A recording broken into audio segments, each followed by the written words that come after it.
Bonjour à tous, Nadine Morio. Moi, je suis responsable du pôle accompagnement des professionnels au Cariforef et nous sommes ensemble aujourd'hui pour un webinaire sur l'utilisation de WeForm par les conseillers.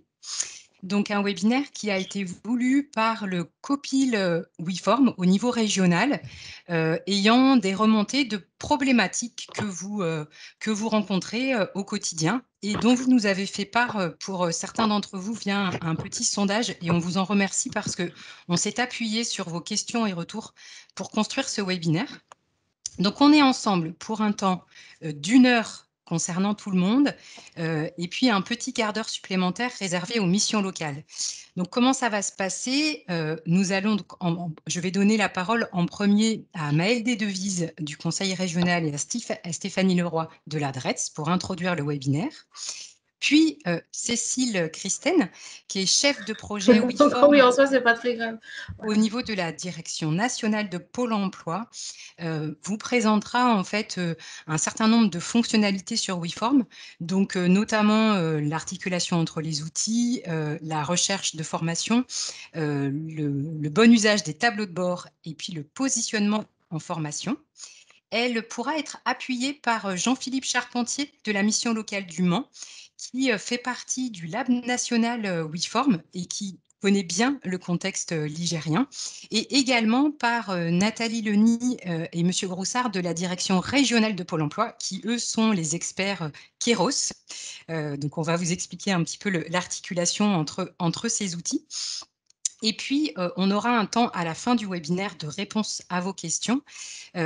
Et pour répondre à ces questions, s'ajouteront aux intervenants que je viens de citer également Déborah Marchand du Cariforef, qui est la responsable de l'offre de formation, donc qui pourra répondre aux questions spécifiques portant sur ce sujet.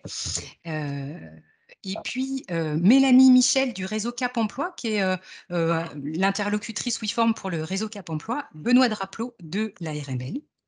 Voilà, donc tout ça va nous amener jusqu'à 15 heures. Et puis, on se doute que vous avez des questions qui sont spécifiques à la question de l'interconnexion entre WeForm et Imilo. Donc voilà, sachez pour les professionnels des Cap Emploi que du côté des missions locales, il y a une interconnexion qui existe, qui soulève des questions. Mais comme elle ne concerne pas tout le monde, on a réservé ce sujet-là à partir de 15 heures. Donc voilà, de 15 heures à 15h15, le temps est réservé aux missions locales. Voilà, écoutez, je pense avoir dit l'essentiel. Je vais de ce pas passer la parole donc à Maëlle Desdevises du Conseil régional et puis Stéphanie Leroy de la DRETS pour démarrer. Je vais commencer du coup, Maëlle, si ça te convient. Donc, bonjour à tous. Moi, je suis ravie de voir un tel nombre de participants sur le sujet WeForm. Effectivement, c'est qu'il y avait un besoin, des questionnements de votre côté. Donc, je vais juste vous rappeler, mais très très rapidement, le contexte de mise en place de WeForm avant qu'on passe à des questions un petit peu plus techniques. Donc, WeForm, en fait, c'est donc un outil de fluidification de l'accès à la formation qui a été en fait créé, mis en place par Pôle emploi de manière expérimentale dans la région Grand Est et qui a été repéré justement par l'État comme un levier particulièrement utile et intéressant pour fluidifier du coup l'accès à l'offre de formation, et notamment dans le cadre des pactes d'investissement dans les compétences. Et donc l'État l'a proposé dans chacune des régions dans ce cadre-là. En Pays de la Loire, le Conseil régional a accepté justement d'utiliser cet outil et en fait on a travaillé conjointement avec le Conseil régional et Pôle emploi pour le mettre en place. Donc à l'été 2019, on a travaillé avec donc l'ensemble des missions locales de la région et des Cap emploi, donc 26 structures au total, pour mettre en place cet outil. Et donc, juste pour rappel, donc WeForm, l'objectif, c'est de permettre aux valideurs de positionner en temps réel une personne sur une réunion d'information avant inscription ferme, et aussi pour les financeurs, notamment le conseil régional, de suivre opérationnellement la situation en fait, des sessions qu'ils achètent. Donc il y a vraiment un enjeu particulièrement important justement sur la fluidification de l'offre de formation, puisqu'en fait, notamment dans le cadre du pacte d'investissement dans les compétences, on est sur des volumes particulièrement importants qui sont disponibles actuellement. Par exemple, pour cette année 2021, il y a une offre de l'ordre de 50 000 places, un peu plus de 50 000 places, tous financeurs confondus, et notamment 41 689 places dans le cadre du pacte. Donc une augmentation déjà de plus de 30% par rapport à la cible 2020, qui était déjà plus importante que les années précédentes. Voilà, donc je te laisse prendre la suite, Maëlle. Oui, juste un mot, effectivement, pour rappeler donc que les objectifs d'entrée en formation sur l'année 2021 sont très ambitieux. Des mesures ont été prises par la région pour faciliter l'entrée en formation avec la possibilité, dans certains cas, de faire du recrutement direct par les organismes de formation, la fin du délai de carence de 6 mois, la possibilité de rentrer en formation dès 16 ans, et puis la possibilité de rentrer en formation quand on est en recherche d'emploi, même si on n'est pas encore inscrit à Pôle emploi. Et puis, rappeler également, mais ce n'est pas l'objet de ce webinaire, que des mesures ont été prises par l'État et qui sont mises en œuvre également par la région pour simplifier et revaloriser la rémunération des stagiaires. Donc tout ça concourt à cet objectif de faciliter l'entrée en formation, encore une fois avec un objectif ambitieux cette année. Sur le sujet WeForm, qu'on va regarder ensemble, on sait bien que pour que tout ça fonctionne, il faut aussi que les organismes de formation saisissent bien les informations concernant l'offre de formation dans les outils qui sont mis à leur disposition, donc les dates d'information collective, les plages de rendez-vous individuels. Donc tous ces éléments vont être rappelés aussi aux organismes de formation de façon à ce que vous voyez bien, vous, valideurs, dans WeForm, l'offre de formation, et que vous ayez bien la possibilité de positionner des stagiaires sur ces réunions d'information collective. Et je voulais juste rappeler, par ailleurs, le travail que réalise le CARIF pour mettre en visibilité les sessions de régions formation qui sont en déficit de recrutement. Donc, ce sont des informations que vous allez retrouver sur le site Choisir mon métier pro, mais également sur les réseaux sociaux, de façon à bien voir, en complément de ce que vous pouvez voir sur WeForm, les sessions sur lesquelles il y a de la place.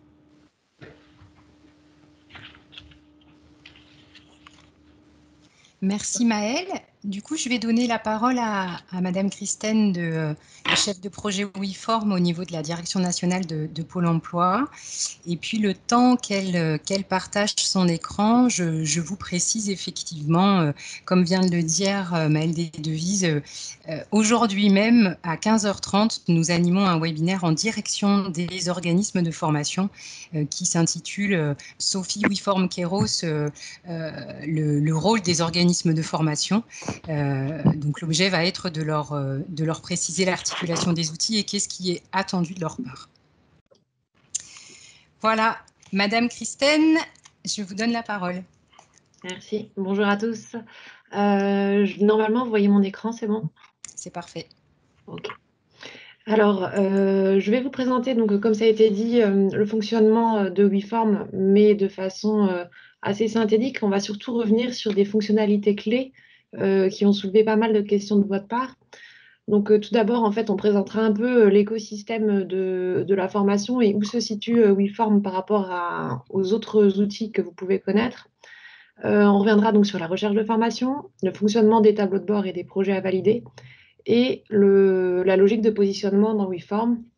Et enfin, quelques petites bonnes pratiques, si on a le temps de vous les partager, qui ont donc été recensées suite à des questions courantes que vous nous faites remonter. Alors, pour bien comprendre, il faut savoir que donc WeForm, c'est vraiment un catalogue de formation qui est alimenté avant tout par la base Intercarif. Donc, pour vous, en Pays de Loire, donc c'est, si je ne me trompe pas, donc Sophie, qui alimente l'offre de formation, des sessions de formation. et qui permet en fait de récupérer les éléments sur les financeurs, les dates d'information collective et tous les éléments qui sont renseignés dans la fiche formation que vous retrouvez dans WeForm. Si des éléments ne sont pas visibles, c'est qu'ils ne sont pas renseignés dans cette base CARIF. Donc, pour vous, dans WeForm, vous avez accès à ce catalogue et vous pouvez également donc consulter la synthèse des fiches individus et lancer à partir de là une recherche de formation. Lorsque vous êtes sur cette fiche formation, vous avez le détail de la session. Et là, vous allez pouvoir voir donc, tous les éléments qui auront été saisis à travers donc, Sophie, mais également des éléments qui pourront être enrichis par l'organisme de formation depuis Kéros. Les dates d'information collective peuvent être déjà saisies auparavant dans Sophie et elles remontent bien dans WeForm. L'organisme de formation, de son côté, peut également renseigner des inscriptions sur candidature, donc des plages. On reviendra là-dessus un peu plus tard. Lorsque vous faites donc une inscription d'un individu sur une information collective ou bien la transmission d'une candidature, si c'est une formation financée par le conseil régional, vous êtes amené à saisir une fiche régionale, donc sur laquelle on reviendra un peu plus tard. Une fois que cette action est faite, vous pouvez retrouver ce positionnement dans la liste de vos positionnements depuis WeForm. Elle est également disponible depuis d'autres applicatifs et notamment donc depuis Kéros pour l'organisme de formation. Il retrouve le positionnement et à côté, il a donc accès à la fiche régionale au format PDF. Suite à ça, l'organisme de formation renseigne l'état de présence-absence des candidats pour les infocols, ou bien s'il a recontacté les candidats dans le cadre d'une inscription sur candidature. Et ces éléments mettent à jour automatiquement le suivi du parcours de formation dans WeForm. À partir du moment où l'organisme de formation fait une saisie dans Kéros, elle est répercutée immédiatement de votre côté dans la fiche individu de WeForm. Donc ça, l'idée de ce schéma, c'est vraiment que vous puissiez comprendre qu'il y a une interaction entre ces différents applicatifs et que tout ce que vous retrouvez dans WeForm est issu d'autres outils. Alors, pour ce qui concerne la recherche de formation. La recherche de formation, donc vous êtes tous, si je ne me trompe pas, des utilisateurs de WeForm, donc vous y accédez directement depuis votre page d'accueil. Et donc, vous avez la possibilité de lancer directement une recherche de formation depuis cette page. Et cette recherche de formation, il faut savoir qu'elle se fait par mots-clés, mais elle peut également se faire par l'intitulé de la formation, le code ROM, le métier, le format code, le numéro de formation, le centre de formation, voire même le SIRET. Et vous pouvez également renseigner les niveaux d'entrée en formation. Si par exemple vous écrivez niveau 5, les éléments qui vont vous être restitués sont l'ensemble des formations de niveau 5 pour lesquelles un positionnement est ouvert. C'est ce qui va être restitué en priorité. Et vous avez la possibilité donc d'affiner les critères géographiques. Par défaut, ce qui est renseigné, c'est votre région. Et on va voir que depuis peu, vous avez la possibilité de définir vous-même votre recherche par défaut, de sorte que lorsque vous arrivez sur la page d'accueil, ce soit vraiment les éléments pour lesquels vous avez le plus besoin d'avoir la recherche, celle que vous utilisez le plus, qui soit là, accessible facilement. Donc, lorsque vous faites une recherche de formation, vous avez donc des résultats en fonction des critères que vous avez renseignés. Et comme je le disais, par défaut, vous avez le filtre positionnement ouvert qui va être sélectionné. C'est-à-dire que les résultats que l'on voit là, par exemple, à l'écran, on voit 189 formations sur 17 733. C'est-à-dire qu'on met d'abord en visibilité les 189 formations pour lesquelles un positionnement est ouvert. Quand on dit un positionnement est ouvert, c'est-à-dire que l'organisme de formation a bien renseigné une modalité, information collective ou inscription sur candidature. Donc ça veut dire que vous aurez la possibilité de transmettre donc cette candidature ou bien d'inscrire le candidat sur une information collective. Par contre, dans les 17 733 formations possibles, il y en a pour lesquelles il n'y a pas la modalité, mais par contre, elles sont bien en visibilité dans le catalogue. Donc dans ces cas-là, il vous appartient d'aller modifier les filtres pour élargir votre recherche aux sessions de formation où il n'y a pas de modalité à renseigner. Ensuite, parmi les filtres, vous avez également la possibilité de mettre en visibilité uniquement les formations pour lesquelles il y a un financement spécifique, que ce soit Pôle emploi, Conseil régional ou bien même des POEC. Vous allez pouvoir également utiliser des filtres par rapport aux dates de session. par rapport au nombre de rendez-vous, enfin, savoir s'il y a une information collective disponible ou pas, et également si la formation est éligible au CPF. Donc là, vous avez bien le détail des filtres que je viens de vous citer. En région Pays de Loire, on a activé un filtre sur les dispositifs de financement. Donc, par exemple, si vous cochez dans financement, vous cochez conseil régional, vous avez la possibilité, une fois que vous avez cliqué sur appliquer, d'aller saisir le nom d'un dispositif dans ce petit, dans le champ de recherche. Et donc, si vous mettez les premières lettres d'un dispositif, vous allez automatiquement avoir des propositions. Et donc, vous sélectionnez le dispositif qui vous intéresse si vous recherchez une formation qui est vraiment liée à un dispositif en particulier. Et vous avez la possibilité, donc, si vous le voulez, d'avoir en visibilité uniquement les formations qui sont rattachées à un dispositif, qui a un positionnement ouvert ou pas, en sélectionnant une période qui vous correspond.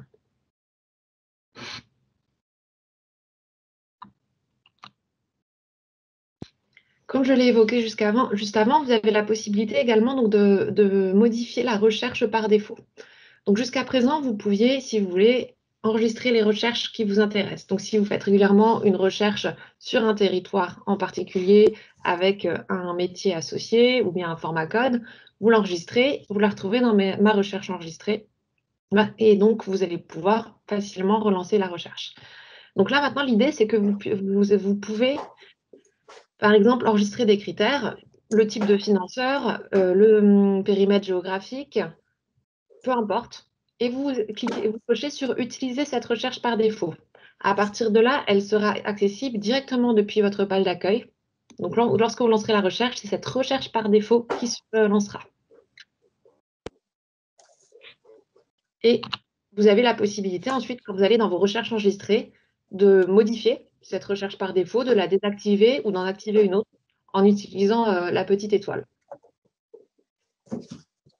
Et quand vous êtes dans votre liste de recherche enregistrée, vous avez toujours les filtres qui vous sont rappelés et vous pouvez les modifier, les supprimer directement depuis cet onglet de recherche enregistrée.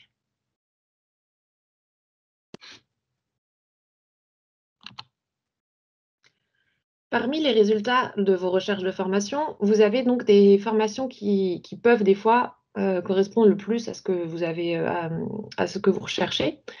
Et si vous n'êtes pas sûr de la retrouver aussi facilement ou peu importe, ce que vous pouvez faire, c'est l'ajouter à vos favoris.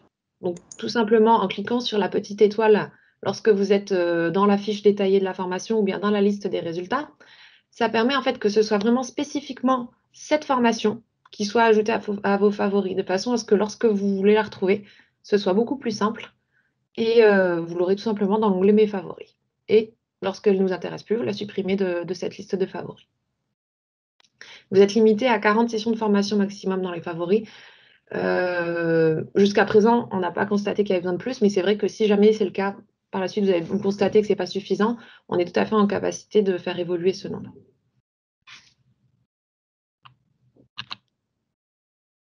Alors ça, c'était pour la première partie de la recherche-formation. Alors peut-être, Cécile, avant qu'on passe à autre chose, il y a quand même quelques questions qui Ouais. me paraissent intéressantes maintenant. Une question de Madame Rondeau. Parfois, le positionnement est ouvert, mais il n'y a aucune session de proposée. Aucune session. Alors, aucune session de formation ou aucune date de rendez-vous?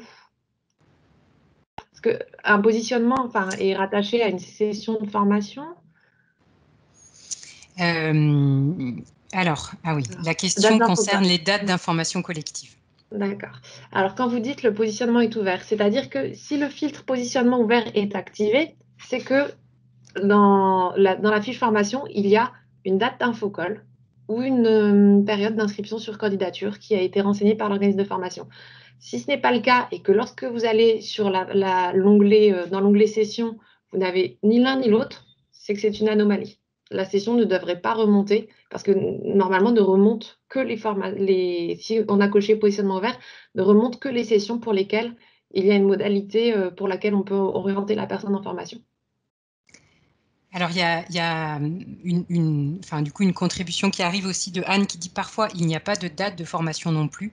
Ça rejoint ce qui dans le sondage, il y avait des questions sur parfois, enfin, on n'a pas les formations qui sont déjà passées, ou on n'a que les formations dans les 3 prochains mois. Donc en fait, voilà, quelle est la question, quelle est l'offre de formation auquel on accède via WeForm?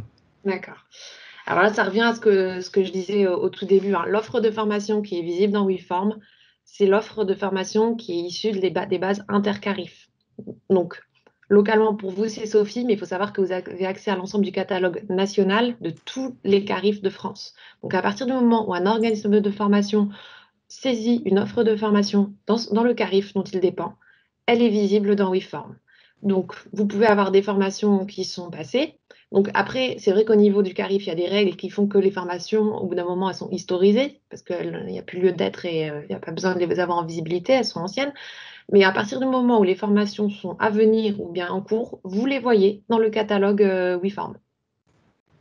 Et après, on a donc cette spécificité, donc des modalités de positionnement. Et là, c'est vraiment également dépendant de ce qui va être enseigné par l'organisme de formation. Et depuis peu, vous avez également la possibilité de voir les modalités de positionnement passées. C'est-à-dire que vous pouvez avoir une session de formation, vous constatez qu'il n'y a pas de réunion d'information, vous ne pouvez pas transmettre de candidature, et vous allez pouvoir cliquer sur un lien. Et donc là, on va vous mettre tous les rendez-vous passés. Donc peut-être que vous ne pouvez pas positionner juste parce qu'en fait, ils ont déjà fait toute leur sélection grâce aux infocolles qui sont déjà passés. Alors, on a une question de Madame Fougeras qui est une question vraiment centrale de ce temps de webinaire à laquelle vous allez répondre ensuite, qui est quand l'information collective est passée, la formation est toujours en cours de recrutement, mais on ne peut pas positionner. Donc ça, c'est vraiment la question. Voilà, vous allez y arriver juste après. Peut-être juste avant, il y a quand même sur les favoris que vous venez d'évoquer. Est-ce que si on enregistre une formation en favori, en partant du dossier d'un jeune, retrouve-t-on ce favori à chaque fois, même sur un autre dossier? Oui, alors il faut savoir que le favori, il est lié à vous, à votre profil d'utilisateur. Donc si vous lancez une recherche depuis le dossier d'un jeune, vous cliquez sur favori, elle sera toujours dans vos favoris en tant qu'utilisateur. Le fait de la mettre en favori ne l'associe pas spécifiquement au jeune, à la fiche du jeune sur laquelle vous étiez. C'est vraiment le favori, c'est propre à vous. Parfait, merci. Du coup, je vois l'heure qui tourne, alors je pense qu'on va avancer un petit peu sur le déroulé, hein. Donc simplement pour les personnes, voilà, vos questions vont être traitées, mais on prendra un temps de réponse aux questions à la fin, parce qu'il est probable qu'entre-temps, un certain nombre ait déjà trouvé réponse. Oui, exactement. Alors, pour les tableaux de bord, vous avez différents types de tableaux de bord en fonction du profil. Donc, dans WeForm, vous avez 3 profils possibles en tant que valideur. Vous avez donc les profils que nous, on appelle prescripteurs dans l'outil, les profils référents et les profils administrateurs. Donc, chaque type de profil a accès à des tableaux de bord différents avec des fonctionnalités spécifiques. Là, je vais vous présenter dans le support assez rapidement les différents tableaux qui existent. Il faut savoir que dans les prochains mois, vous aurez une vidéo détaillée de ces tableaux de bord qui sera mise à disposition dans l'outil, qui vous permettra de peut-être vous refamiliariser avec certains tableaux de bord et réapprendre à vous les approprier, enfin, vous les approprier tout simplement. Alors, par exemple, lorsque vous êtes conseiller et que vous êtes amené à faire des positionnements en formation, on vous a mis à disposition un tableau sur les projets de formation en attente. L'idée de ce tableau, c'est vraiment pour vous d'avoir une visibilité sur les projets pour lesquels vous n'avez pas pu faire de positionnement. Donc, par exemple, vous recevez un individu, vous enregistrez le projet, mais il n'y a pas de date d'infocall ou quoi que ce soit. Le projet est quand même enregistré dans son dossier et grâce à ce tableau, vous allez bénéficier d'une notification par mail et dans l'outil dès qu'une formation correspondra à votre besoin. Et vous le retrouvez donc dans cet onglet Mon suivi, dans les projets de formation en attente. Lorsque vous effectuez un positionnement, ou bien qu'il est effectué par le candidat lui-même ou par une autre structure, par exemple, s'il se présente chez un partenaire ou bien à Pôle emploi, il peut également être positionné, orienté vers un organisme de formation. Donc là, l'idée de ce tableau positionnement, c'est de retrouver l'ensemble des positionnements qui sont effectués par vous, mais également par les candidats et les partenaires. Donc, pour pouvoir retrouver les positionnements qui ont été effectués par les candidats ou par les partenaires, il faut que vous ayez cliqué sur « Enregistrer l'individu ». Enregistrer l'individu, je l'ai pas, l'écran n'est pas là tout de suite, c'est le petit marque-page que vous avez soit en haut de votre fiche individu, soit sur la droite quand vous êtes dans vos tableaux de bord. Donc, c'est un petit marque-page qui se colore sur le moment. Cécile, il y a une petite question sur les 3 types de profils. Qui Oui. fait la demande de ces différents profils? Alors là, les différents profils, ils vous sont attribués par la personne qui est responsable gestionnaire de compte au sein de votre structure et qui saisit les habilitations. Donc, dans chaque mission locale ou Cap emploi, il y a une personne qui est identifiée et qui a la charge de saisir des habilitations dans un outil qui s'appelle GID, partenaire. Et cette personne, à partir de chaque utilisateur, elle lui associe un profil. Et donc, généralement, ce sont les encadrants de vos structures qui définissent le profil que vous allez avoir.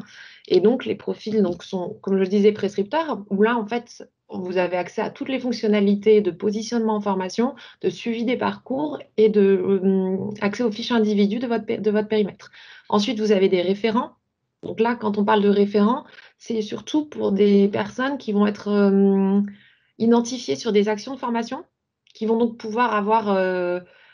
qui seront visibles également, le contact sera visible du côté conseil régional, également de l'organisme de formation, pour pouvoir avoir un contact privilégié avec cet organisme de formation et pourquoi pas être en vigilance sur la saturation des places si c'est une formation où il y a un fort besoin dans votre structure. Et enfin, le profil administrateur, lui, il est là pour gérer un peu plus le suivi des positionnements qui sont effectués par les conseillers de la structure. Donc, il a la possibilité de faire des exports. Et il a quelques petites fonctionnalités d'administration de l'outil.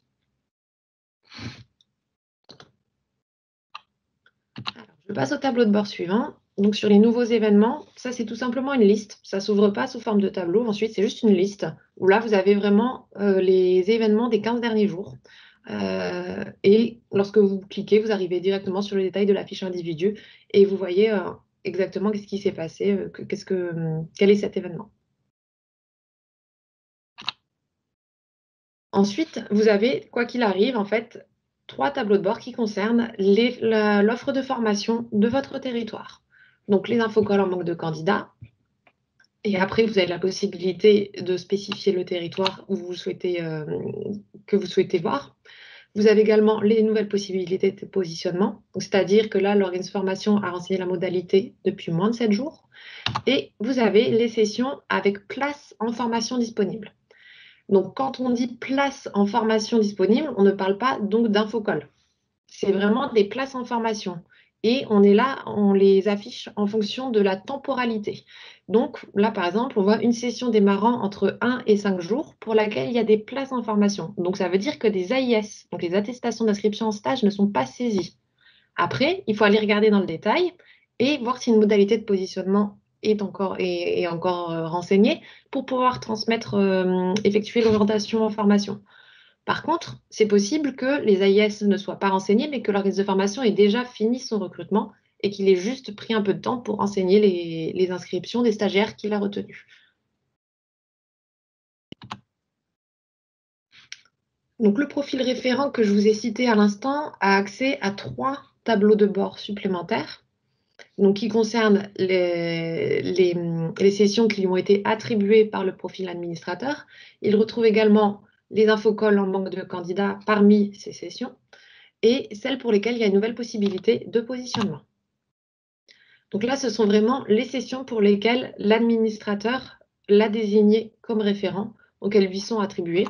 Il faut savoir que l'administrateur n'est pas limité en nombre de référents qu'il associe à une formation. Et sur une même formation, vous pouvez être un référent d'une mission locale, un référent Cap emploi. Enfin, pouvez être de plusieurs structures différentes. Je ne vais pas rentrer trop dans le détail de ces tableaux de bord. Juste pour finir, le profil administrateur a un tableau supplémentaire où là, il retrouve toutes les sessions sans référent de son territoire pour pouvoir faire des ajouts de conseillers référents sur ces structures si c'est intéressant. Et depuis cet onglet Mon suivi, l'administrateur peut également faire 2 exports. Donc, l'export des positionnements des individus de sa structure et l'export des sessions de sa région, en spécifiant à chaque fois la période et il choisit également les éléments qu'il veut voir dans l'export. Avant de continuer, est-ce qu'on a quelques questions sur les tableaux de bord? Alors, pas spécifiquement sur les tableaux de bord, mais on a beaucoup de questions, donc je pense qu'il faut qu'on qu'on avance. Alors là, donc je vais juste prendre un petit moment pour parler donc, de l'alerte projet de formation à valider. L'alerte projet de formation à valider, elle existe dans WeForm depuis le mois d'octobre. Et elle a pour objectif de vous permettre, vous, en tant que conseiller en évolution professionnelle au sein des missions locales et des Cap Emploi, de vous permettre en fait de valider les projets des personnes qui soit se positionnent seules en formation, donc depuis leur espace personnel sur pôle emploi.fr, soit sont positionnées par l'organisme de formation depuis Kéros. Et donc l'idée, c'est que vous ayez la main pour valider ce projet.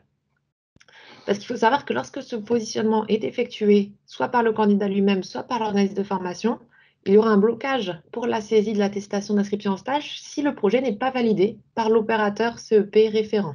Donc, ça peut très bien être vous en tant que mission locale, Cap Emploi, mais également Pôle emploi. Donc, ces alertes, elles vont arriver dans WeForm à partir du moment où vous avez enregistré les individus. C'est-à-dire que concrètement, l'enregistrement, on l'a évoqué juste avant, l'enregistrement, vous l'avez là sur cette deuxième partie de l'écran, enfin la partie basse. Vous avez par exemple dans vos tableaux de bord deux fiches individus. Celle où il y a le 2, sur la droite, il y a un petit marque-page qui est jaune. Ça veut dire que c'est un individu enregistré. En tant que conseiller, lorsque je suis dans le cadre du suivi, que je consulte une fiche individu, si je clique sur enregistrer cet individu, je le retrouverai plus facilement dans mes suivis. Donc, je n'aurai pas toujours à aller faire une recherche individu pour le retrouver. Et je serai donc alertée dès qu'une action est faite par cet individu, que ce soit par lui ou par un autre opérateur du conseil en évolution professionnelle. Il y a une autre personne qui reçoit les alertes des projets à valider, c'est la personne qui a le profil administrateur de votre structure. Donc, le profil administrateur de la structure reçoit les alertes de tous les individus qui sont en suivi délégué. Donc, ça va concerner uniquement les individus qui sont passés par Pôle emploi et pour lequel il y a un suivi délégué qui a été mis en place avec Pôle emploi dans le cadre du projet personnalisé d'accès à l'emploi. À partir de là, l'administrateur reçoit la notification pour l'ensemble des individus qui sont suivis délégués dans sa structure, mission locale ou Cap emploi. Après, c'est à vous de voir en interne quelle organisation vous mettez en place, comment vous faites pour que l'administrateur puisse vous communiquer ces éléments et que ce soit bien le conseiller référent qui se charge de valider ce projet et qui remplisse bien du coup sa mission et son rôle dans le cadre du conseil en évolution professionnelle.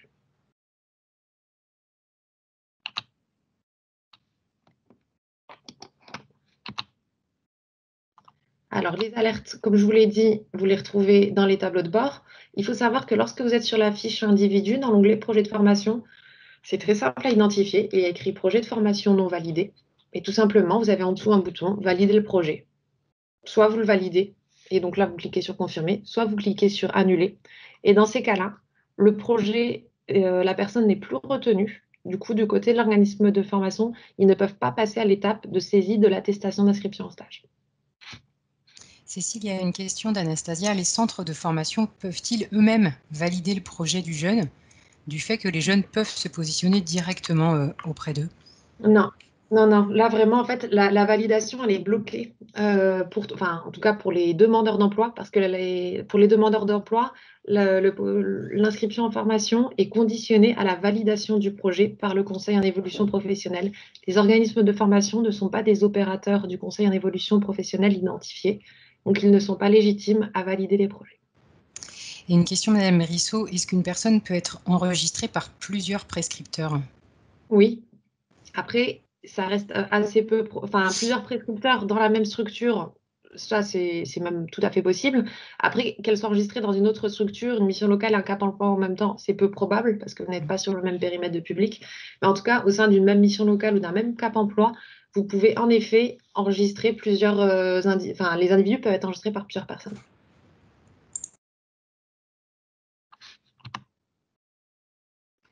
Alors, on va évoquer le positionnement en formation. Juste avant, Cécile, sur ces alertes, est-ce qu'il y a des alertes par mail ou est-ce qu'il faut se connecter très régulièrement sur WeForm pour les consulter? Alors, vous avez des alertes par mail qui sont... Il y a une alerte quotidienne qui récapitule l'ensemble des alertes en cours. Et vous pouvez choisir de les activer ou les désactiver depuis le centre de notification WeForm. Voilà. Vous n'êtes pas obligé de vous connecter tous les jours. Après, c'est vrai que c'est plus visuel quand on est dans l'outil que le mail, qui est juste un récapitulatif des alertes du jour. Alors du coup, comme je vois comme on arrive sur le sujet du positionnement en formation, on avait donc cette question tout à l'heure de Madame Faugeras qui est vraiment posée par beaucoup de personnes, on l'a vu également dans le sondage.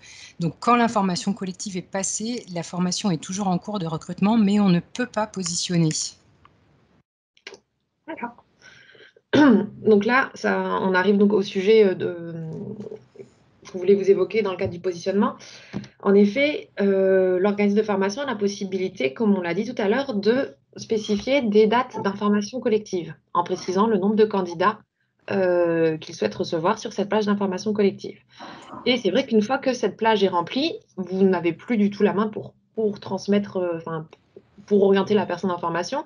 Donc, il y a une fonctionnalité qui s'appelle l'inscription sur candidature, qui a été mise en place il y a un peu plus d'1 an et qui a pour objectif donc de permettre de transmettre les éléments à la liste de formation. Et si je ne me trompe pas, j'ai des collègues de la direction régionale Pays de Loire qui avaient peut-être 1 ou 2 mots à dire sur cette modalité de positionnement. Oui, merci Cécile. Donc Nathalie Leny de la direction régionale Pôle emploi Pays de la Loire.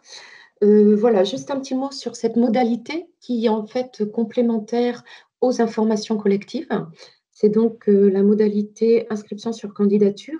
Effectivement, les organismes de formation ont, en complément des infocolles, la possibilité de créer des rendez-vous individuels et des inscriptions sur candidature. Alors, rapidement, c'est quoi une inscription sur candidature? C'est qu'en fait, l'OF va définir une période au cours de laquelle il va recevoir les candidatures.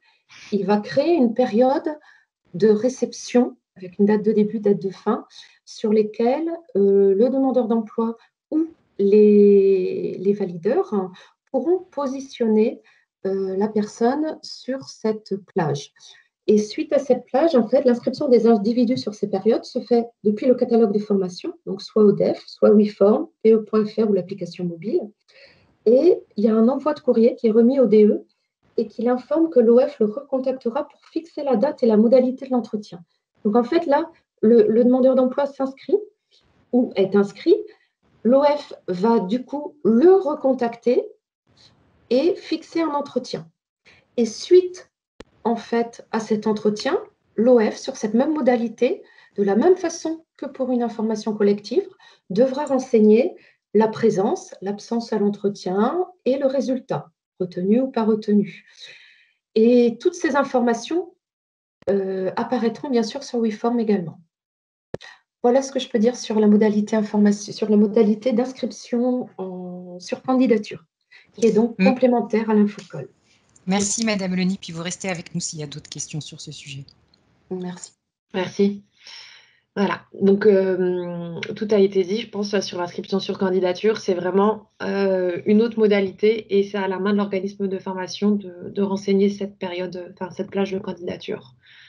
Il faut savoir que quand on est depuis WeForm, pour faire un positionnement par une orientation en formation d'un individu, on a 2 possibilités.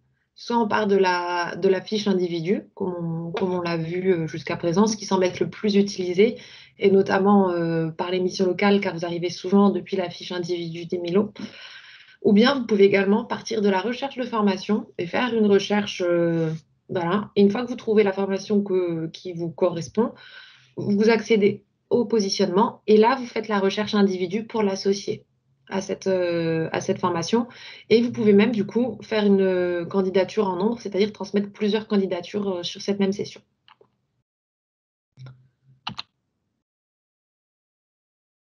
Alors, on va passer maintenant à la fiche régionale.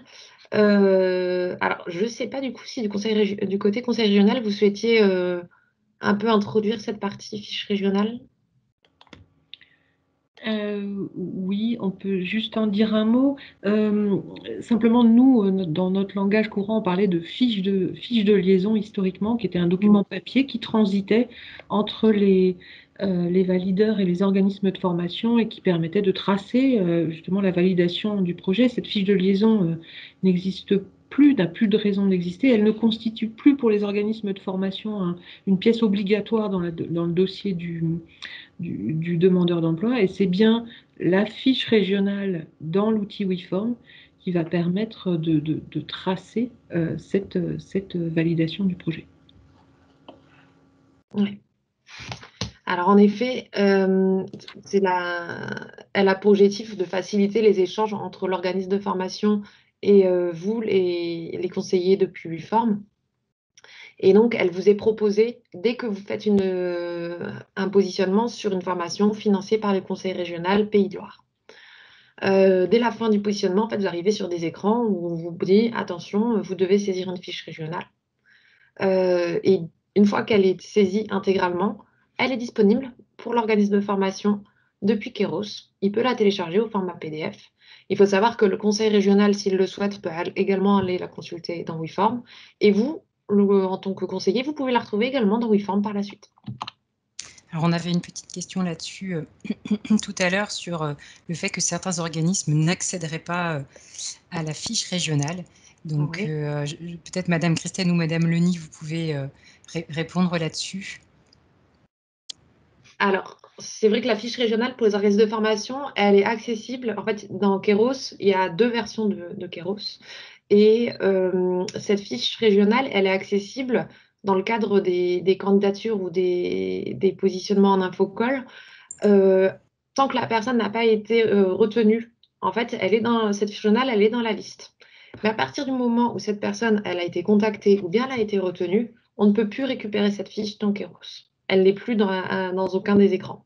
Donc, c'est peut-être pour ça que les arrêts de formation alertent sur le fait qu'ils ne la voient pas. C'est peut-être qu'ils sont à une étape trop avancée et s'ils ne l'ont pas en fait téléchargée et au moment où elle était là dans la liste, ils ne la retrouveront pas par la suite. Et peut-être également, on avait vu qu'avec les 2 versions de Kéros, peut-être certains organismes ne sont pas habitués en fait de la nouvelle version et ne savent pas où aller trouver la fiche. Donc, ça fait partie des sujets qu'on va leur montrer à 15h30 tout à l'heure. Ouais. Alors là, vous avez juste les écrans où on vous rappelle que donc la fiche doit être créée, que ce soit lors de la confirmation du positionnement ou bien lorsque vous êtes sur l'onglet projet de formation. Vous avez également donc les étapes de saisie. Il faut savoir qu'il y a pas mal d'éléments qui sont restitués dans la fiche qui sont issus du dossier de l'individu et ce sont vraiment des éléments qui sont disponibles dans WeForm et que donc on récupère dans son dossier de demandeur d'emploi. Et il y a quelques questions et également du texte libre où là c'est à vous vraiment de remplir les éléments. Sur le texte libre, j'en profite pour vraiment vous faire un rappel sur des éléments que vous mentionnez dans le texte libre. C'est très important de ne pas communiquer de données sensibles sur les individus parce qu'il y a des données tout simplement qui n'ont pas à être affichées à cet endroit-là et pour lesquelles la risque de formation n'a pas à avoir accès. Donc, c'est vraiment important que vous soyez vigilant sur le type de données qui est communiqué dans cette partie texte libre. Une fois le positionnement effectué, vous avez donc cette fiche qui est accessible dans l'onglet projet de formation. Et que, donc, tout comme la fiche de positionnement, vous avez la fiche régionale. Sur le sujet de la fiche régionale, j'ai fait le tour. Il y a plusieurs questions. On va peut-être prendre un petit avant de passer sur les dernières pratiques.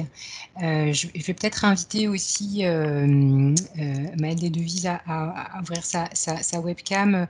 Enfin, après, les questions peuvent concerner plusieurs interlocuteurs. Alors, notamment, Maëlle, tu en as parlé tout à l'heure, mais on est sans doute sur des changements qui méritent d'être bien expliqués. On a une question, est-ce que cette fiche est obligatoire pour valider le projet pour les demandeurs d'emploi?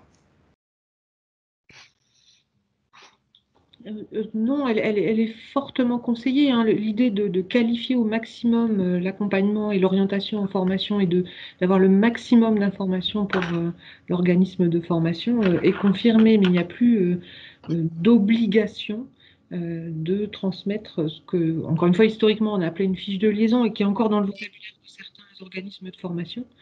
On est vraiment sur faciliter au maximum l'échange d'informations et on va fortement, effectivement, on incite fortement à ce que cette fiche régionale soit complétée.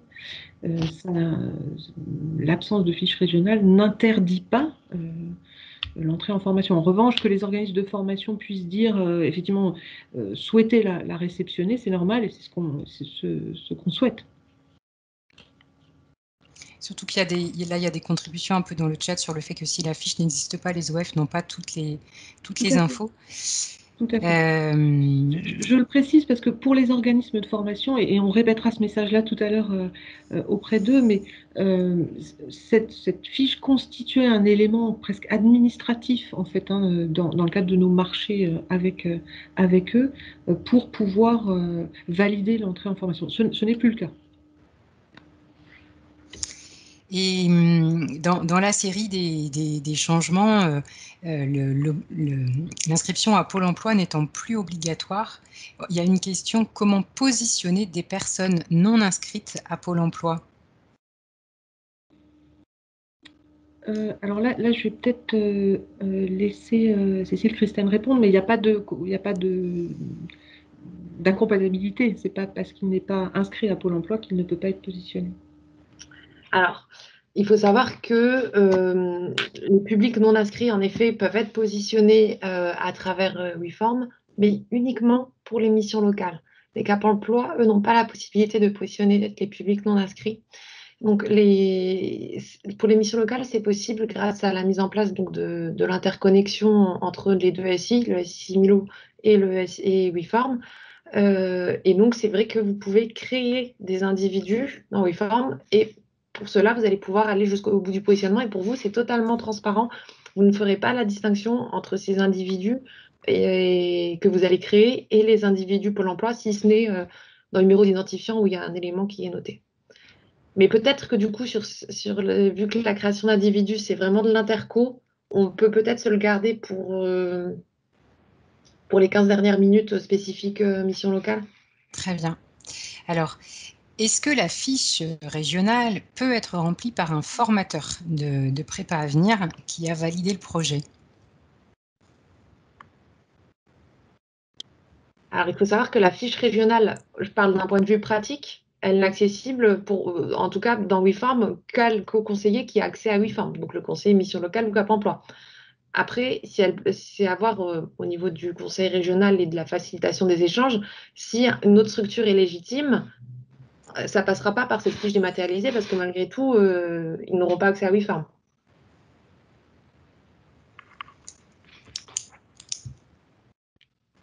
Je pense qu'effectivement, et on avait déjà un petit peu répondu tout à l'heure, que la validation est réservée aux conseillers, aux valideurs, à vous. Oui, juste un mot, effectivement, il y a la possibilité, enfin, que des organismes de prépa orientent en formation qualifiante des demandeurs d'emploi. Donc, effectivement, là, on n'a pas l'outil qui va avec, mais en tout cas, on n'a pas l'utilisation de WeForm possible, ce que je comprends. Mais effectivement, la possibilité pour un organisme du préparatoire d'orienter en formation est bien prévue par la région. Et est-ce que ça passe par une fiche? Parce que c'était la question. Je ne suis pas sûre de pouvoir vous répondre complètement, parce que là, il faudrait interroger directement mes collègues des équipes des formations préparatoires, mais je m'engage à apporter une réponse. Parfait. Peut-être, Cécile, on termine sur les bonnes pratiques? Oui. Alors, quelques bonnes pratiques donc, sur la création de projets. Je ne vais pas trop aller dans le détail parce que je l'ai évoqué suffisamment là dans les dernières présentations. Donc, l'idée, c'est vraiment, quand on crée un projet, d'être alerté dès qu'une formation correspond aux besoins. Les écrans de création de projet, on renseigne un libellé pour ce projet. Depuis peu, vous n'êtes plus obligé de renseigner un format code. Vous pouvez renseigner un code ROM et par défaut, le format code associé va être renseigné. Et vous avez toujours la possibilité donc, de spécifier le territoire, délimiter bien le territoire où vous recherchez l'information et renseigner les financeurs associés. L'enregistrement d'individus qu'on a évoqué, on vous l'a mis également dans les bonnes pratiques. Donc l'enregistrement, comme vous le voyez là, vous pouvez le faire lorsque vous êtes dans la fiche individu par le marque-page qui est situé en haut. Vous pouvez le faire lorsque vous êtes dans la liste dans les individus enregistrés. Vous pouvez le faire, donc le supprimer si jamais il y a une personne que vous ne souhaitez plus avoir dans un individu enregistré. Donc mes individus enregistrés, toute la liste, vous la retrouvez lorsque vous êtes dans l'onglet de recherche individus. Les individus enregistrés, vous le voyez très bien lorsque vous êtes par exemple dans la liste des nouveaux événements, chaque individu enregistré a son petit marque-page qui passe en jaune. Et également quand vous êtes dans les listes de vos tableaux de bord, ces individus-là ont le marque-page jaune et là vous pouvez cliquer et décliquer comme vous voulez. Les périmètres de suivi. Alors là, juste quelques minutes là-dessus, c'est une question qui revient souvent. Quelquefois, vous faites une recherche et l'individu, on vous dit, dans les résultats, quand vous cliquez, il y a écrit en gris « individu hors périmètre ». Il faut savoir que chaque structure utilisatrice de WeForm a un périmètre qui a été défini. Donc, pour les missions locales, ce sont les individus de moins de 26 ans dans le même bassin d'emploi que l'utilisateur. Donc, lorsque la personne responsable gestionnaire de compte saisit votre habilitation, elle renseigne des codes bassins. Ces codes bassins correspondent à un territoire et donc ça veut dire que vous allez avoir accès à l'ensemble des individus de moins de 26 ans qui habitent dans ces territoires. S'il y a une erreur dans un code bassin ou bien si la personne elle est à la 27 ans depuis la veille, ben, tout simplement, vous ne la verrez plus. Ensuite, pour les Cap emploi, il faut que donc, nous ayons une obligation d'emploi en cours dans le DUD et également cette notion de bassin d'emploi.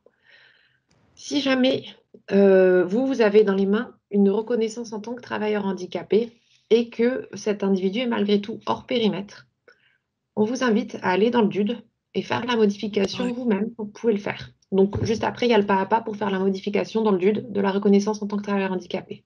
Et à partir du moment où cette reconnaissance est bien mise à jour, il n'y a pas de raison qu'il y ait un problème d'accès, parce que si le code bassin et cette personne est bien dans votre territoire, vous devriez avoir accès à sa fiche. Et enfin, d'ici peu, les conseils, on est en train d'ouvrir le service à certains conseils départementaux. Ça risque d'arriver d'ici peu également donc, sur la région Pays de Loire. Et eux, les utilisateurs des conseils départementaux, auront accès aux bénéficiaires du RSA de leur département. Donc là, ce sont des données que nous, on récupère du côté Pôle emploi via un flux mis en place avec la CAF. Alors, on a une question de Monsieur Lardot. Pour moi, les jeunes ont besoin d'un espace Pôle emploi pour réaliser une fiche WeForm. Alors, ouais. Alors, un espace Pôle emploi, il faut savoir que l'espace Pôle emploi.fr, à partir du moment où on a été demandeur d'emploi, même si on n'est plus inscrit, il est toujours actif, hein, cet espace personnel Pôle emploi.fr. Donc, les jeunes ou les personnes qui sont suivies par Cap emploi peuvent continuer à accéder. Et pour les jeunes qui sont créés à travers l'interconnexion avec Imilo, ils n'ont pas d'espace personnel. Eux, ils ne sont pas demandeurs d'emploi, ils ne peuvent pas se connecter sur Pôle emploi.fr. Après, par rapport à votre question, les jeunes ont besoin d'un espace Pôle emploi pour réaliser une fiche WeForm. Est-ce que ce que vous voulez dire, c'est que les personnes ont besoin d'être inscrites à Pôle emploi pour avoir une fiche effectuée via WeForm? Moi, c'est aussi comme ça que je comprends. Ouais. Alors, si c'est ça la question, non. Du coup, en fait, à partir du moment où l'individu a été créé à travers l'interconnexion et qu'il est identifié dans WeForm, vous pourrez faire une fiche régionale, même s'il n'est pas inscrit à Pôle emploi. Et l'organisme de formation verra la fiche d'Ankeros, même s'il n'est pas inscrit à Pôle emploi. Il y a une autre question concernant les organismes de formation. Si l'organisme de formation ne renseigne pas présent au rendez-vous, est-ce que ça bloque la suite de la démarche? Alors, je sais pas si les personnes sont... Si le centre de formation ne renseigne pas à la fin de l'information collective présent au rendez-vous, est-ce que ça bloque la suite de la démarche? Alors, lui, l'organisme de formation, sur ce même parcours de formation, et normalement, il ne peut pas saisir que l'individu est retenu s'il n'a pas mentionné l'étape présent.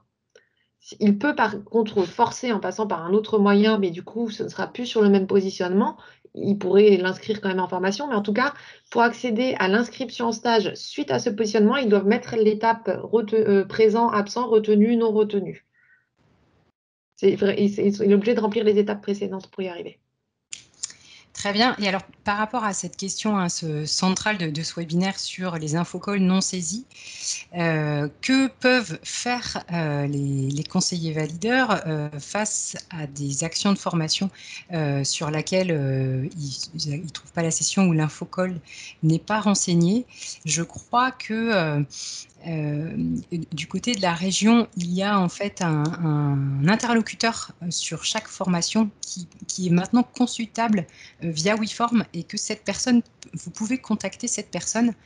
Alors, bon, on approche la fin du webinaire, donc je ne sais pas si on pourra partager l'écran, mais en tous les cas, voilà, sachez que pour chaque formation est renseigné le nom d'un gestionnaire du côté de la région qui peut faire l'interface avec l'organisme de formation. Voilà. Au même titre que les référents que vous avez, vous, en mission locale et Cap Emploi, le conseil régional peut nommer des référents dans WeForm et vous accédez au nom de ces référents conseil régional dans WeForm. Alors, il y a plusieurs questions sur les hors périmètre, qui est une question un peu technique. Donc, sur des hors périmètres, alors que il est bien dans mon bassin d'action, là aussi, du coup, que peuvent faire les conseillers? Alors, à partir du moment où vous avez vérifié vos bassins d'emploi et que vous êtes sûr que l'individu a moins de 25 ans et qu'il n'y a aucune raison, vous faites remonter l'incident à votre référent WeForm de la structure, qui lui le fait remonter à l'ARML. Et l'ARML peut se charger de faire un ticket auprès de la DSI de Pôle emploi qui va aller étudier le problème et traiter. Parce que soit c'est une anomalie, soit il y a quelque chose qui est mal saisi, peu importe. En tout cas, si c'est bien le cas que la personne habite dans votre périmètre et qu'elle a bien moins de 25 ans, il faut que nous, on cherche de façon plus approfondie à comprendre. Et pour ça, il faut que vous renseigniez dans le ticket vraiment la date et l'heure à laquelle vous rencontrez le problème, l'individu avec le plus d'éléments possible pour que nous, on puisse reproduire le cas que vous rencontrez. C'est bien parce que ça répond aussi à une question posée plus haut sur les anomalies concernant les sessions de formation qui ressortent. Donc, c'est la même procédure pour faire remonter ces anomalies? Alors, ça, c'est ce que je dis. Ça, c'est pour les missions locales. On a vraiment un système qui passe par l'interlocuteur ARML qui se charge de faire, lui, les tickets auprès de la DSI de Pôle emploi. Parce qu'il faut que lui identifie si c'est un problème qui est lié plus à de l'interconnexion ou à WeForm. Et pour les Cap emploi, tout simplement, vous contactez vos interlocuteurs qui sont identifiés en direction régionale. Soit vous avez une boîte mail fonctionnelle WeForm qui existe, que vous pouvez contacter. Soit vous avez un interlocuteur au sein de l'ADR qui, lui, se charge fait, de contacter la DSI de Pôle emploi au national, si besoin. Alors, je vais peut-être répondre du coup pour les Cap emploi. On a effectivement eu des contacts avec la DSI. Donc, moi, j'invite plutôt les professionnels de Cap emploi à me faire remonter leurs difficultés sur la question, par exemple, du hors périmètre. Pour une personne avec un titre autre que la RQTH, c'est un point qui a déjà été traité. Donc, je pense qu'on pourra amener des réponses en fonction des difficultés. Très bien. En fait, l'idéal, c'est que ce soit vraiment centralisé. Là, comme vous le dites, si vous avez vraiment des éléments de réponse, plutôt que chacun aille poser la même question 10 fois, s'ils sont tous centralisés, vous avez les éléments et vous êtes autonome, du coup, pour résoudre sans avoir à attendre plus longtemps. Parfait. Côté ARML, est-ce que Benoît veut préciser voilà, bon, pour toute demande du réseau d'émissions locales, donc une adresse mail atr@urml-pdl.org. Voilà, écoutez, on a traité un certain nombre de questions. Nous sommes parvenus au terme de cette heure. Est-ce que parmi les différents intervenants, vous voulez dire un mot de conclusion sur ce webinaire ?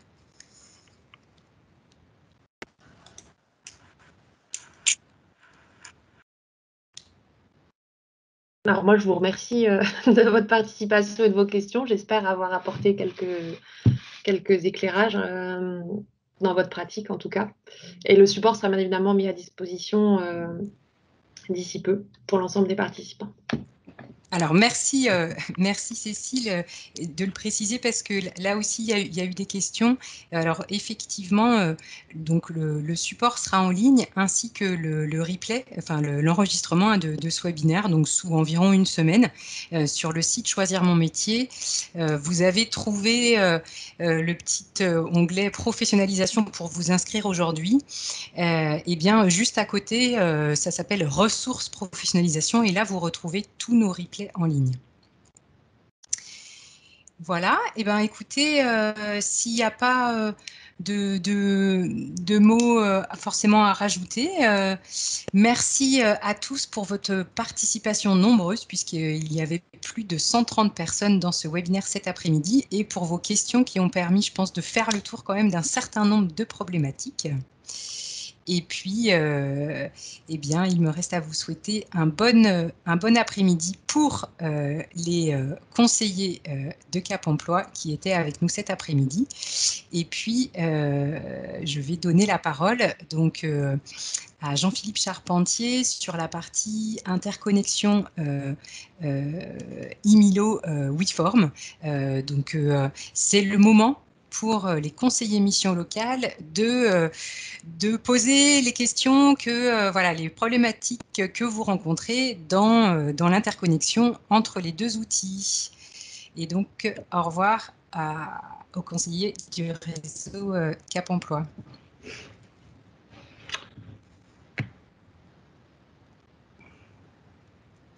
Alors, on n'avait pas eu de questions portant sur ce sujet, donc tout le monde avait bien entendu la consigne qu'on les traiterait en fin de webinaire. Peut-être pour générer un petit peu ces questions, Jean-Philippe, d'après vous, quelles sont les principales questions, quelles sont celles sur lesquelles on vous sollicite? Alors moi, ce que je voulais, si Cécile veut bien, je veux bien prendre la main sur le partage d'écran parce que j'avais quelques slides à diffuser pour rappeler parce que évidemment en un quart d'heure le sujet est tellement vaste sur l'interconnexion qu'on ne pourrait pas avoir le temps de répondre à tout ça et en tout cas peut-être aussi de récolter les questions pour lesquelles on pourrait apporter des réponses par la suite. Ce que je voulais faire, c'est déjà diffuser un petit document pour rappeler un petit peu je dirais, les conditions sine qua non qu'il faut pour déjà avoir une interconnexion optimum et ainsi éviter parfois des difficultés qu'on pourrait rencontrer dans ce cadre-là. Donc je vais aller chercher. Est-ce que tout le monde voit bien ce qui est à... Oui, tout à fait. Et si je lui demande ça, c'est parce que je suis évidemment sur le diaporama et donc je ne vois plus les visages des uns et des autres. Donc simplement, je voulais m'appuyer sur un document qu'on avait diffusé. Hein. Je m'adresse aux collègues de ma mission locale de l'agglomération mancelle. C'était un document qu'on avait diffusé lors d'une formation qu'on avait fait en interne avec Sylvie Deschamps, qui est rendons à César ce qui appartient à César, hein, qui avait élaboré ce document-là. Donc c'est l'occasion aujourd'hui de le partager avec l'ensemble du réseau. Je voulais intervenir sur le fait que, évidemment, on a la chance dans le réseau d'avoir une interconnexion qui, en principe, évidemment, nous permet d'avoir un maximum d'informations via les interconnexions que vous a présenté Cécile, de pouvoir, comment dire, avoir un retour d'informations dans IMILO. Pour cela, il faut que, évidemment, tous les systèmes d'information puissent s'interconnecter, et pour qu'ils puissent s'interconnecter, il faut il y a des incontournables hein, pour permettre cette synchronisation. Donc ça passe évidemment par le renseignement du nom d'usage, la date de naissance, la nationalité, commune de résidence, et surtout, hein, j'en passe, et surtout de renseigner le fameux numéro sécurité sociale, le numéro NIR, dans l'onglet identité. C'est important, hein, cet onglet identité, vous pouvez trouver le numéro NIR, sécurité sociale. Je voulais faire un petit aparté sur le fait que je ne sais pas si c'est utilisé aujourd'hui, mais il faut penser à ce que tous les jeunes demandeurs d'emploi qui n'ont jamais été inscrits à Pôle emploi, il faut leur faire signer un consentement uniforme. Parce qu'à partir du moment où on est dans le cadre de la RGPD, à partir du moment où on diffuse des informations via les interconnexions, il faut évidemment que le jeune demandeur d'emploi, jeune non demandeur d'emploi soit informé et qu'il l'accepte ou pas. Donc cette fiche, cette édition, cette fiche de consentement WIFORM se situe, est à télécharger dans les éditions qui sont dans Emilio. Donc en effet, pour enseigner le NIR, hein, vous allez dans l'onglet identité. Il est conseillé évidemment d'avoir sous les yeux le document officiel, hein, le déclaratif, ça a ses limites. Hein, donc conseillé d'avoir soit l'attestation de sécurité sociale, voire la carte de sécurité sociale, mais au moins avoir le support de visu pour pouvoir enregistrer les numéros manquants, hein. En général, en ayant renseigné le nom, prénom, adresse, lieu de naissance, on a les 10 premiers chiffres qui apparaissent déjà. Il reste à renseigner, à compléter les 5 derniers chiffres pour avoir le numéro complet. Jean-Philippe, sur la fiche de consentement, si les jeunes sont mineurs, est-ce qu'elle doit être signée par les parents? Bah, en principe, oui. Pardon. Ouais, en principe, oui. Ils ne peuvent pas, en effet, un mineur doit avoir, comment dire, son représentant légal qui doit signer le document. Bon, très clairement, hein, on ne va pas se mentir, hein, ma main à couper que le document est peut-être pas suffisamment utilisé, mais c'est important de le savoir et d'avoir ce réflexe, qu'à partir du moment où on fait une interconnexion, le public doit être averti que des informations le concernant vont transiter dans différents systèmes d'information. Et s'il ne le souhaite pas, à ce moment-là, il signe la fiche de consentement ou de non-consentement. Et à ce moment-là, bah, on utilise, jusqu'à maintenant, hein, on utilise l'ancien système de positionnement. S'il ne se fait pas par WIFORM, on le fait via le positionnement traditionnel qui existait, une fiche de liaison transmise par mail à l'organisme de formation.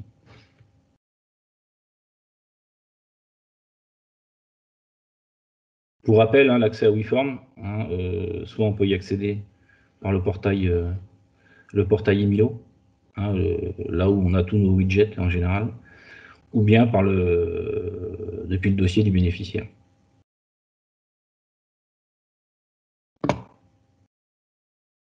Alors l'idée aujourd'hui, c'est rapidement, puisque en un quart d'heure, ça va être chaud, mais il y a à la fois, on peut faire du rapprochement automatique et du rapprochement manuel sur les dossiers.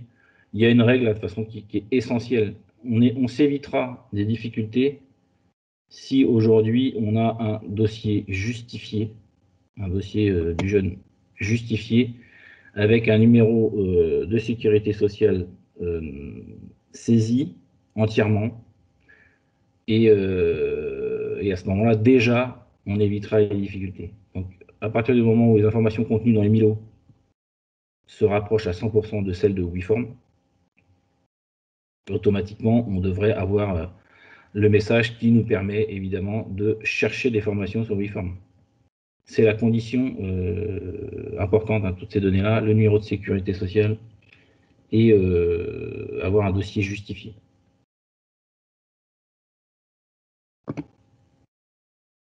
Alors, si les informations contenues dans Emilo ne sont pas identiques à 100% à celles de WIFORM, alors je rappelle, hein, les informations de WIFORM, c'est celles qui peuvent venir des différents systèmes d'information qu'a rappelé en introduction Cécile tout à l'heure. Donc, on peut en effet avoir le scénario où, au moment où on veut se connecter à WIFORM, on a ces messages-là. Notamment où on demande de vérifier le NIR ou le lieu de naissance et où d'ailleurs hein, le pays de naissance. Ce qui est conseillé, c'est ce qui est marqué sur la petite slide hein, à droite. C'est vrai que systématiquement, ne pas chercher la facilité, parce que de toute façon, la facilité qu'on va trouver à l'instant T, va nous amener des difficultés dans un instant, à un instant plus lointain.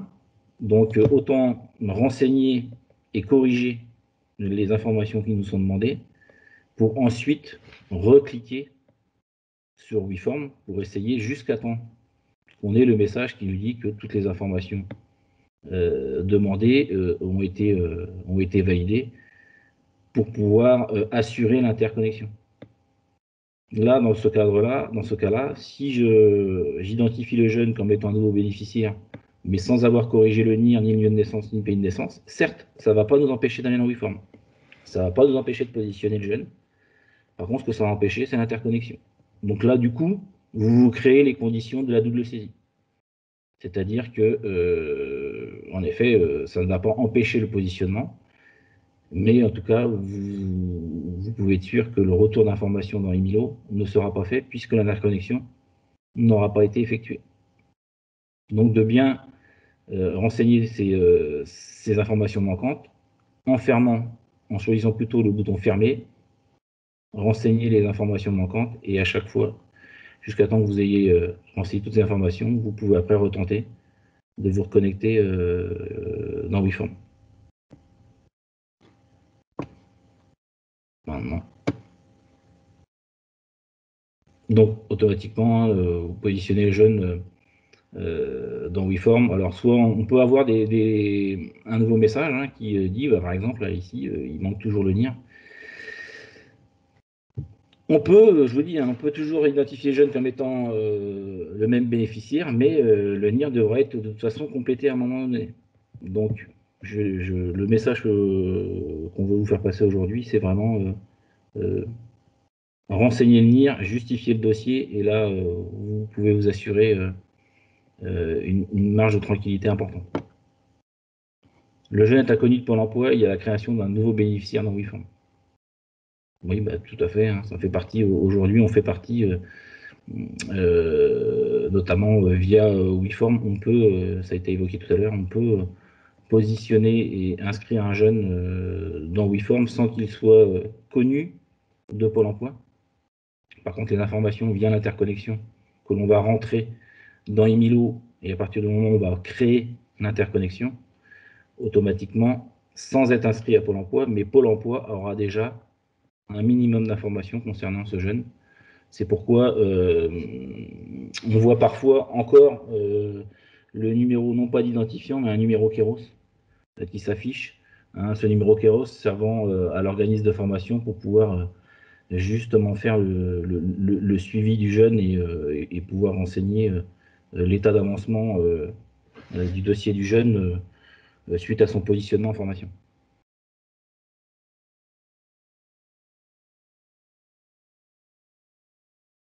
Bon, là, toujours, hein, le même type. Là, je vous passe un petit peu les différents exemples de messages que vous pouvez avoir.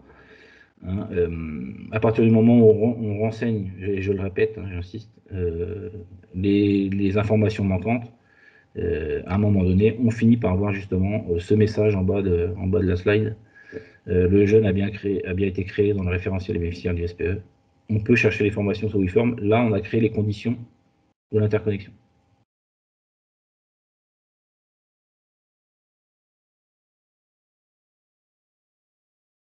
Donc là, simplement pour vous dire ce qu'il se passe dans l'interface, évidemment WeForm, à partir du moment où on a créé via Emilo les conditions de l'interconnexion, automatiquement dans WeForm, dans la fiche individu, vous avez les informations que l'on a saisies dans Emilo qui s'affichent dans la fiche du jeune dans WeForm.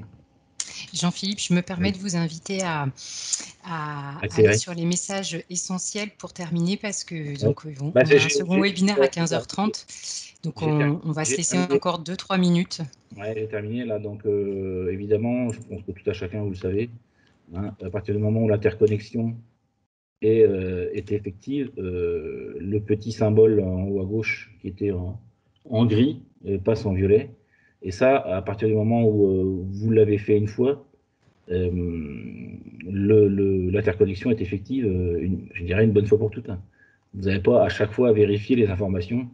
Simplement, il vous sert aussi à rafraîchir. De temps en temps, à chaque fois que vous allez sur le dossier du jeune, pensez à cliquer sur le petit icône violet pour pouvoir rafraîchir les informations. Voilà. Et ce qu'il faut retenir pour le rapprochement d'un dossier, le rapprochement et la création d'un nouveau bénéficiaire permet la synchronisation des informations. Le NIR, évidemment. Tous les jeunes connus par la mission locale, qu'ils soient connus par Pôle emploi ou non, peuvent faire l'objet d'un positionnement en WeForm. Ça répond à la question de tout à l'heure. Sauf que pour quelqu'un qui ne veut pas passer par l'interconnexion, il faut obtenir son consentement. Et tout positionnement sur WeForm. Alors, il y a une question sur justement la. Il y avait une question sur la fiche de consentement, en fait. Où peut-on la trouver? Parce que Madame Le Foulon dit qu'elle ne la voit pas dans les éditions. Alors nous, on l'a mis. Alors moi, c'est vrai que c'est peut-être une démarche que l'on a fait nous-mêmes en interne. Il me semble qu'en effet, c'est peut-être ma collègue Sylvie. En interne à la mission locale. Voilà, à la mission locale de l'agglomération mancelle. Mais cette fiche de consentement, aujourd'hui, elle était dans le pack que qu'on avait reçu, je crois, de la direction régionale de Pôle emploi. C'est partie des documents qu'on avait reçus. Alors nous, on a fait. Alors, Monsieur Drapeau précise qu'effectivement, c'est pas une édition régionale. Voilà. Et Monsieur Morand dit qu'il faut la demander à l'administrateur Emilo de la mission locale pour pouvoir l'ajouter. C'est ça. Et alors, on a une question, et on fait quoi après de cette fiche? Alors, en fait, cette fiche-là, l'idéal, c'est de la scanner. Alors, nous, évidemment, elle est dans le document, mais de la scanner et de la mettre dans Emilo, dans Documents, là où on met d'habitude, même ne serait-ce que pour les dossiers PACA, GJ, où on vient agrémenter cet onglet-là en mettant les documents de la carte nationale d'identité, par exemple, voir les documents du PACA et de la GJ. Donc, je ne sais pas si tout le monde voit à peu près. Ouais, mais enfin, en interne, les uns les autres, vous pourrez vous aider pour pouvoir trouver cet onglet document qui est à gauche dans Emilo, dans la colonne suivie.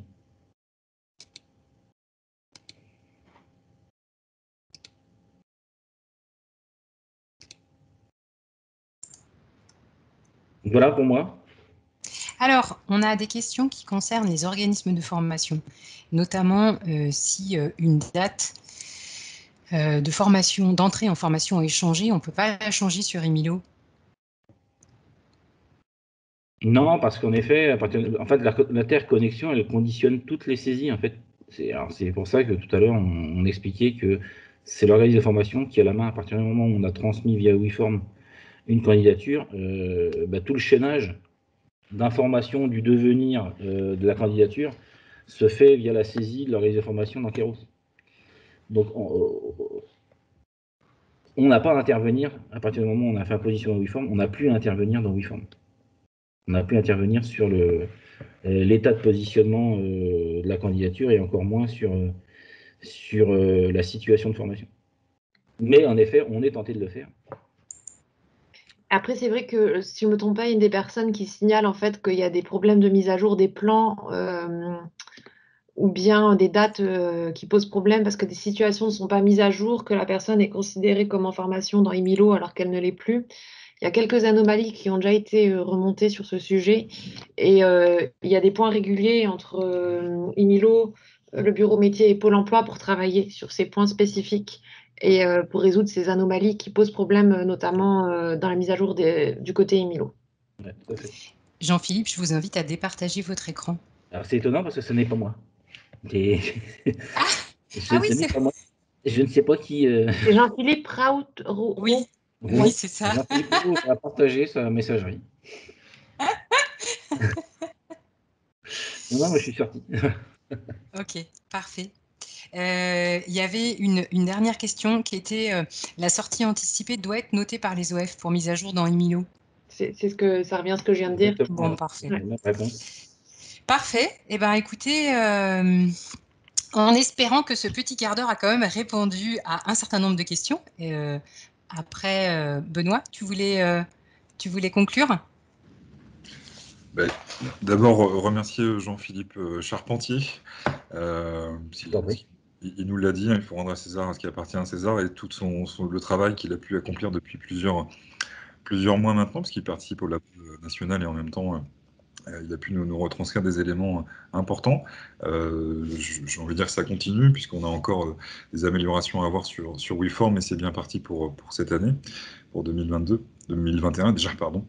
Remercier aussi Maëlle, Nadine et puis Stéphanie pour leur participation et l'animation de cette rencontre, et ça ne serait pas fait non plus sans Pôle emploi. Donc, s'il y a besoin d'informations complémentaires, vous avez l'adresse militaire @urml-pdl.org pour toutes les questions techniques. Et puis, si vous identifiez un besoin supplémentaire, n'hésitez pas à revenir vers l'animation régionale.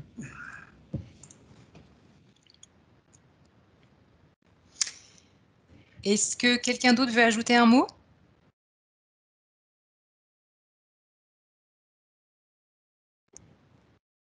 Ton micro est désactivé, Stéphanie.